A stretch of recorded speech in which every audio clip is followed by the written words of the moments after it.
Welcome, you are listening to Universal Connection Radio. The opinions expressed in this program are not necessarily those of the UCR network or its producers. Please, sit back, relax, and tune in to the frequency, along with your host, Roxanne Sartori.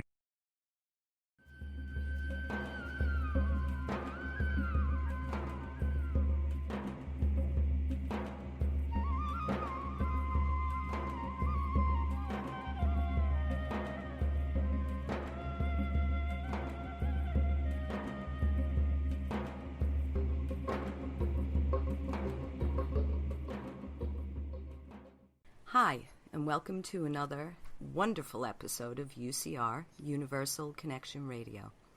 Our guest today is Michael Peter Langevin. Michael is going to bring to us his years of experience as a knowledge seeker, as a traveler, and often resident of Latin America. Michael has experienced the Amazon jungle and the Andes, not only as a student of life, but also as a seeker of the windows of rituals and ceremonies still practiced, enlightening the mind of that which the soul already knows, the magical and the mystical. Michael has written 3 books: Secrets of the Ancient Incas, Secrets of the Amazon, and Spiritual Business. Welcome, Michael. I'm very happy to have you with us. Roxanne, it's a joy to be here. I love the whole Latin America thing and the shaman, and it's so interesting and mystical. It's definitely had a huge effect on my life and many lives. What people in Europe and the United States tend to not be aware of unless they've traveled down there is that in Latin America, magic is still real. The further you get away from the coastal areas and the major cities, the more the magic becomes a way of life. Things that we think of Harry Potter and Gandalf exist, and things that we think is impossible or miracles at best are things that people can perform. Yeah, that is the truth, isn't it? It is. And we don't know about it because we don't experience it. We don't practice it, I should say, more so. It's true, Roxanne. I've really made it part of my practice to share with people just that they can make their lives magical and bring ritual and ceremony into everything they do with just a bit of mindfulness and focus intention. They can really transform their existence wherever they are living or working. I believe that too. I do believe that. I hope I pronounced your name correctly. Nobody does, so it's all right. It's Langevin. Langevin. And that was one of my guesses. I'll be honest, it was. It's been mispronounced from Africa to Asia, so it's okay. Langevin. Okay, Yes. Now I know. Thanks, Michael. Shall we begin with your 3 books? And would you give us a brief synopsis on each? Gladly. The Secrets of the Ancient Incas was my first book, and it speaks of many things. Maybe I tried to jam too much into too few pages, but I adopted both of my children from Peru during a civil war. Wow. So I promised myself at that point in time that I would bring them back to live there for at least 6 months when they became teenagers. I wrote the book while we were there during that 6 months.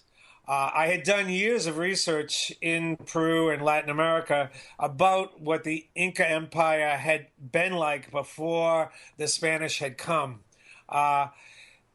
Their way of looking at everything was non-Western, non-capitalistic, non-linear.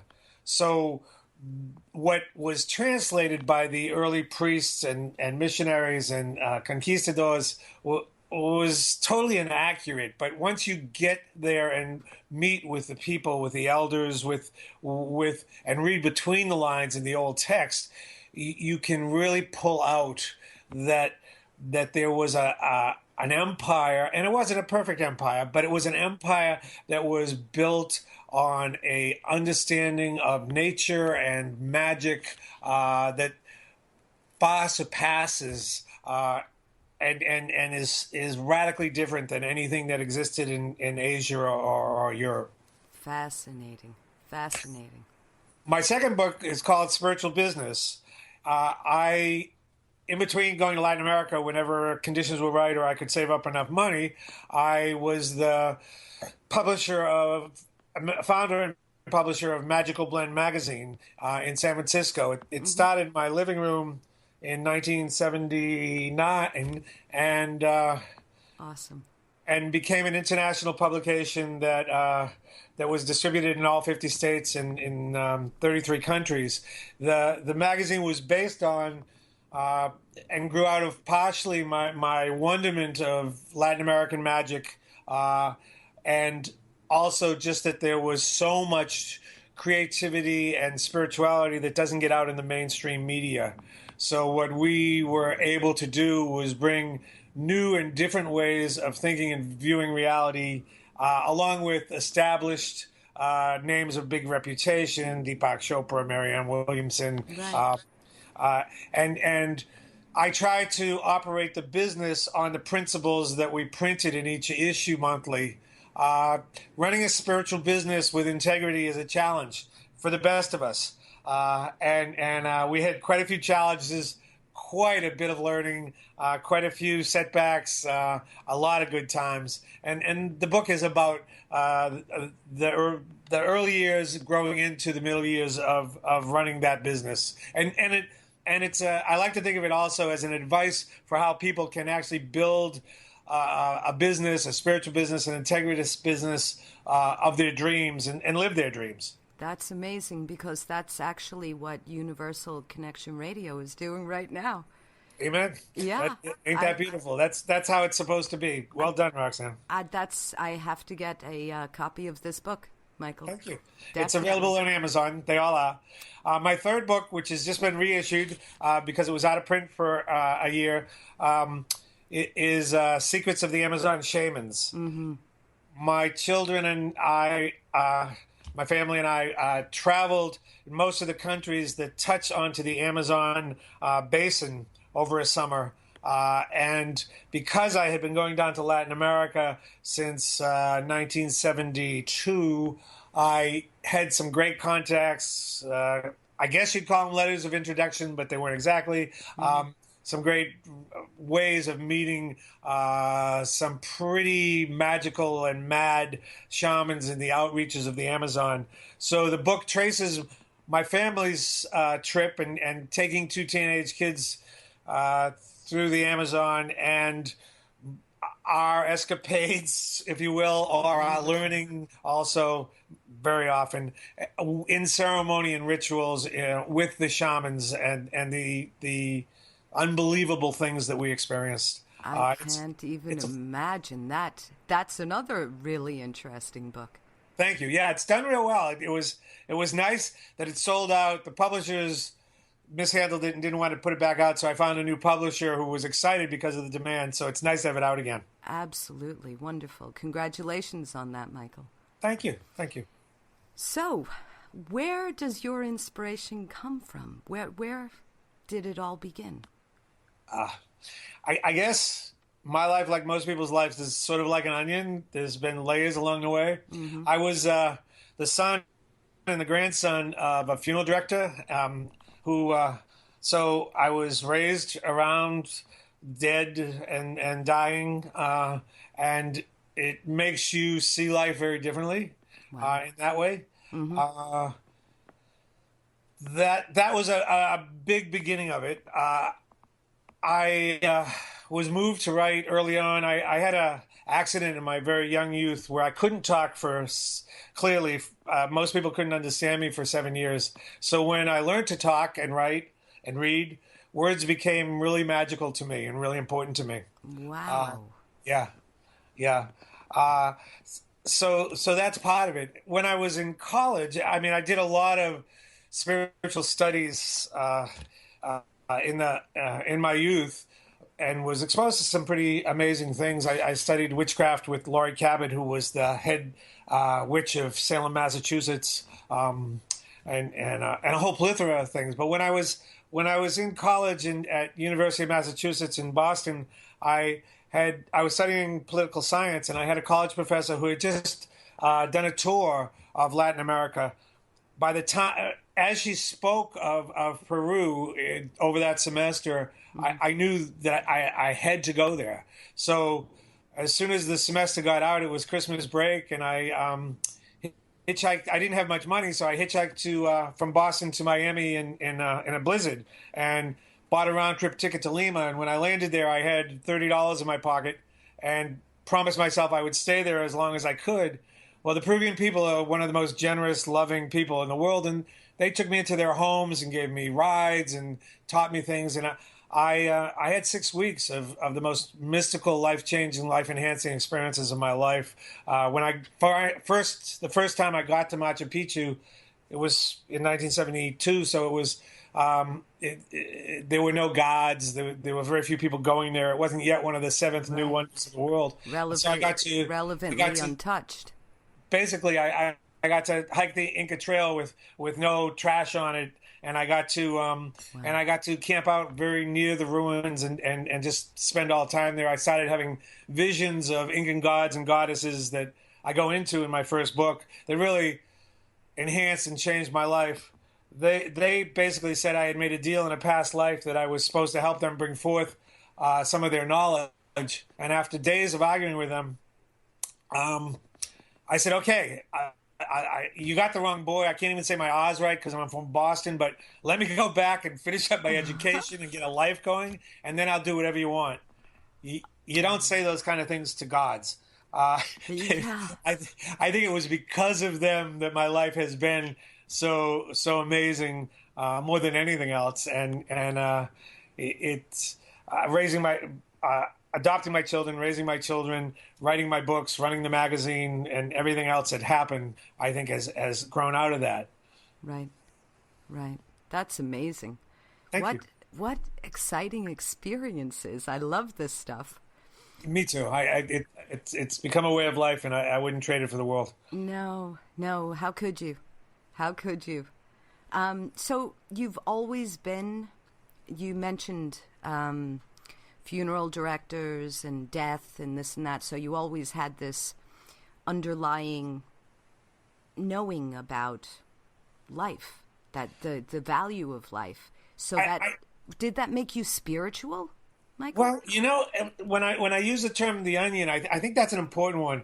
I think all of our spiritual awareness and evolution is sort of like a spiral. Each turn that we go up, we realize we thought we knew something, but now we know it in a deeper way. Mm-hmm. Seeing and working with dead bodies when I was in junior high school definitely made me appreciate life in a whole different way, and made death an ally, and made it important for me to savor every moment of my existence and make the most out of it. But even as I learned things over the years, I kept learning new things and finding out new ways and new tools and new skills. And I really, though I've been very blessed with some pretty unique and magical experiences, I've watched other people that I've touched and that have been touched by others that didn't have those experiences. But once they open themselves up to it, I think it's open to all humans who put out the request to the universe that they want this. And I think who I am at this point in my life versus who I was in 1972 is worlds of difference, and I'd like to think more evolved, or at least more aware spiritually, and that's due to an intention to develop that as best I can. Yeah, we do change, don't we? We have to. We have to, yeah. Dylan said you're either busy being born or you're busy dying. That's the truth. That is the truth. Yes. And it all depends on your perspective on this realm, what we're dealing with. It's all perspective. One of the things that, for me, is just the most confusing, I guess, still, is that so many people feel that the material world is the end all and be all. That if we can't touch it or smell it or taste it, it's not real. Where anyone who's traveled to other dimensions, anyone who's done ritual, anyone who's experienced expanded realities knows that this is just a small slice of reality, and the universe, the cosmos, is so much more. Well, this is an illusion, I tend to think. I think you're right. I think it's an illusion that's very real. It's all unimportant, but it really matters. Yes, exactly. For who we are right in this physical form, it does really matter. Exactly. But we can have, complete influence over what we experience because we are soul, we are spirit. If we believe in ourselves, belief, desire, and expectancy. If we believe in ourselves and desire a change or an improvement strongly enough, and then expect it to happen, I've seen, and I won't claim I walk on water because I don't. But when I'm on, and when I can really line up all those forces, I can bring about some pretty miraculous things in my life, and I've watched a number of other people do that. And it's just a matter that if we want something and can believe it can be achieved, it usually can. I agree. My head was nodding throughout everything you were saying there, Michael. Thank you, Roxanne. Yeah. So, is there one experience in particular, I'm sure you have thousands from your travels, that stands out and has left something very deep, some lasting impression with you, Michael? Well, I guess just having re-released Secrets of the Amazon Shamans, the being with the shamans in isolated villages in the Amazon was really life-altering in so many ways.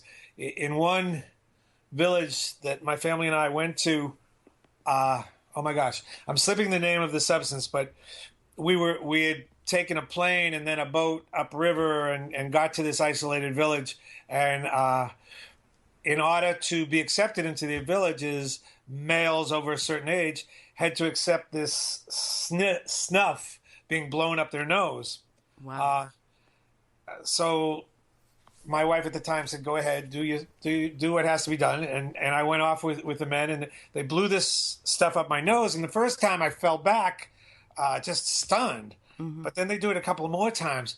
By the third time, I swear, the top of my head popped open, and little brown men came out and started dancing around me, singing a song like I've never heard any time before or since. And it touched my soul in a way that's undescribable. And when I passed out soon thereafter, but when I woke up the next morning, I talked to the shaman and said, "Who were they? What was that?" Mm-hmm.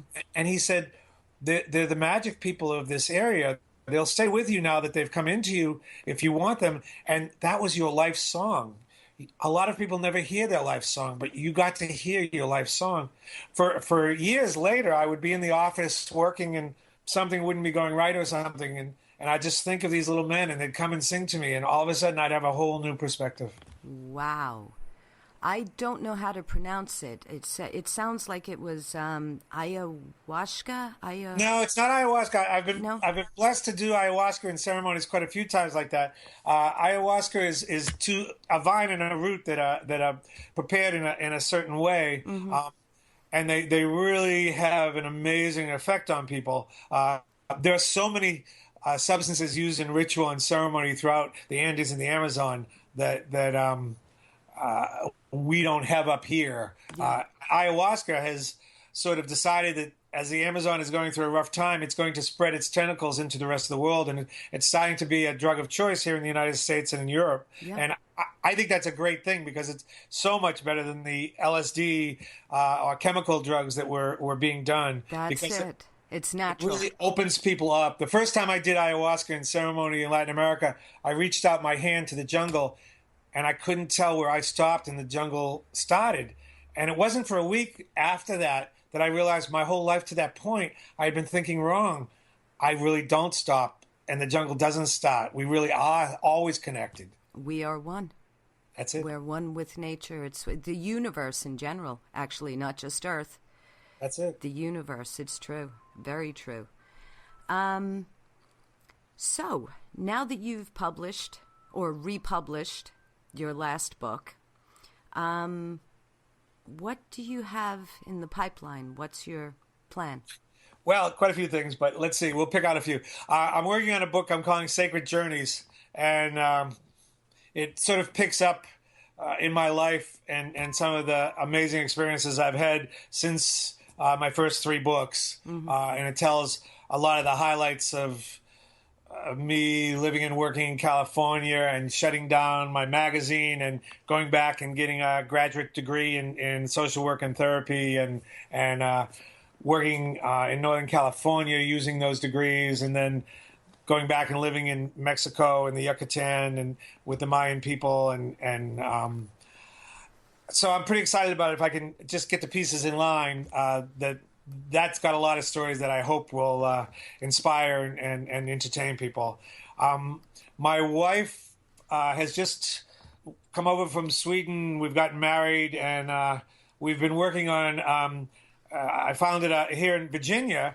I worked for a while with the world famous Monroe Institute, helping them with their public relations. And then we founded our own social media promotions and public relations company called Langevin Axelson Marketing. It's been really fun because we've been working with businesses that have good products and services to get out to the world.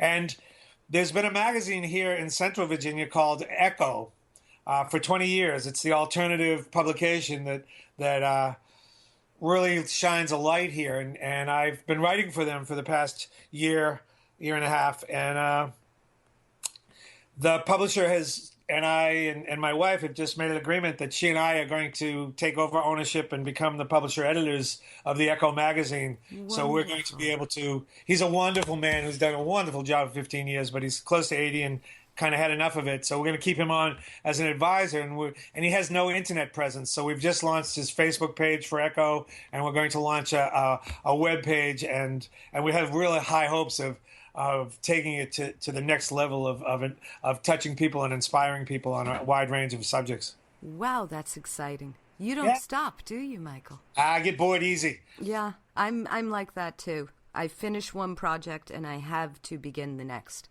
That's it. Because if I don't, I'm wasting precious time as a physical being. Yeah. We can sleep when we die. That's right. That's when I'll rest. Absolutely. Now, I read that you've actually danced with shaman. Oh, many times, many ways. This is amazing. I'm not a great dancer, but you give me a little ayahuasca or some coca leaves, and it loosens me up quite a bit. I bet. I have met and been friends with a number of shamans, both in the Yucatan and Mexico and all over Latin America, and each one has their different traditions. Each one has their different ceremonies. Each one has their different rituals. Each one has, not always, but usually has their favorite substances that they use in these processes. And a part of it is just that. For me, the rituals, although I've done some great rituals that have been passed down for generations with people, the rituals for me that are most powerful are the ones that are outrageously creative in the moment and original and spontaneous. And some of the shamans are beyond what we would consider crazy, and they just can bring you to this place where in the dancing you're drawing up energies from the earth, from Pachamama, from the gods and goddesses, from other energy sources around, and focusing them towards a better tomorrow for you, for the people you love, and for the world. It's wonderful when you become the ceremony and start losing yourself. They have a saying in Latin America that when you pray, you talk to the gods and goddesses. When you meditate, you listen to them. When you do ritual and ceremony, you become one with them. That's beautiful. When you partake in the taking of the substances, which are completely natural, right? Do you feel that it's not for entertainment, Michael? No, not at all. I say them in shorthand that what they do, most of them, is give you out of your normal realm of perceptions, insights, and allow you to go places in your mind with your spirit, on the astral, that you wouldn't normally go, and establish reference points. These places can be gotten to in dance without substances, in drumming and chanting, in meditation, in yoga, in a number of ways. For some of, and I don't advise substances for everyone, because they're not everyone's path. Because of the way things have worked, they are a tool I have often used in my life and enjoy. But I enjoy them because they allow me to get out of my normal way of thinking, to expand my normal way of being, and to establish reference points in other realities that I can revisit and use in my creativity and in my day-to-day life. That's pretty amazing, because you're actually transcending while you're still in human form. We can do that. We can. I mentioned the Monroe Institute, and they're a very, and I'm not doing PR for them right now, but I can't help but tout them a little bit. They're a very hands-on, almost scientific way that teaches people how to astral travel and how to experience expanded reality in a very westernized way. That you don't need that institute. There's tons of books that also put that out there, and people who want to take the time and do the research can learn to astral travel, go out of body. They can learn to do remote viewing. They can learn to just sit and experience other dimensions and other realities. Well, it's very available for people. I was going to say, I am a hypnotist, and I have been able to take people back to past lives. Exactly. And that is transcending, because you're actually going back and you're remembering who you were physically. I do believe we're always the same soul, the same spirit throughout our lifetimes, though. There's so many beliefs. The more I learn, the less I know. Yes. And I don't think it's the same for everyone. I do believe that's true for a number of souls. How many, if all, I think a lot of realities and a lot of ways of existing exist in the universe. Yeah, that is true. And what you said is the truth. The more we learn, the less we know, because it just opens up more questions. But it does. You have more tools, more skills, more understanding, but you realize that the next mountain's even taller. That's it. And you want to know more. You don't stop there. Exactly. I was honored to interview Buckminster Fuller for Magical Blend magazine a year before he died. Wow. And I think he was, I'm going to get the age wrong, but I think it was somewhere around 85. And he was still writing and traveling around, speaking and working on inventions, and he just was going full out and enjoying the heck out of it. And for me, what an inspiration that is. Joseph Chilton Pierce, who wrote The Crack in the Cosmic Egg, lives not far from where I live in Virginia. We visit periodically, and he's turning 90, I think, next month. And he's still sharp and lucid, and he has his books have made such a difference in people's lives. That's, we do learn from older people the wisdom. I have stories about that myself. It's amazing. It takes us to that point where it's time for you to think about this. Think about it now, Yeah. Which is great. I have another question for you before we wrap this up. Sure. What does universal connection mean to you, Michael? Well, I think for me, that story I told about reaching my hand out to the jungle and not knowing where I stopped is a big part of that. In many traditions, they talk about the spider's web or the weave of life, and that how all that exists as one, that we're separate individuals and yet we're one cosmic being, that we are all almost shreds of the diamond of godhood, if you will. That universal connection means that we all exist in this dimension and in many other dimensions. That rock out my window, that tree across the street, that all exist and continue to exist, and we're all connected, and we all can learn from each other. Even our deceased friends and relatives are available to us if we want to learn to speak with them, if we want to learn to ask them questions. There's a full connection in the universe. That's a beautiful explanation. I love that. I really do. Thank you. This has been wonderful. If you would like to, do you have a website or? I do. It's michaelpeterlangevin.com. A little tricky to spell, but Langevin. michaelpeterlangevin.com is my website, and I have not one but two Facebook pages. Okay. One's Michael Langevin and one Michael Peter Langevin.